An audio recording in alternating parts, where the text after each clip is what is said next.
Hi అండి. ఇక్కడైతే ice cream అయితే చేసి ఫ్రిడ్జ్లో పెట్టినాం అనమాట. ఇక పిల్లలు అందరూ వచ్చారు. ఇక పిల్లలకైతే వేసిస్తా ఉన్నాను, అలాగే నేను కూడా తినేస్తాను. ఐస్ క్రీమ్ అయితే సూపర్ వచ్చింది, టేస్ట్ అయితే చాలా బాగుంది అన్నారు పిల్లలు. ఇంక ఇందులోకి జీడిపప్పులు వేసుకొని తింటే ఆహా ఓహో అన్నట్లు ఉంటుంది, సూపర్ ఉంటుంది ఐస్ క్రీము. చల్ల చల్లని ఐస్.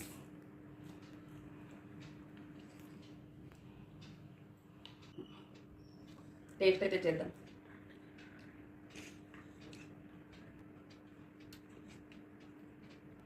పళ్ళు ఉంది. నాకు ముందే పళ్ళ నొప్పి వచ్చిండే కదా, కొంచెం జుమ్ అన్నట్లు అవుతుంది. బాగుందంట ఐస్ క్రీమ్, అంటే సూపర్గా ఉంది. పిల్లలు కూడా చాలా బాగుంది అన్నారు. బాయ్ అండి.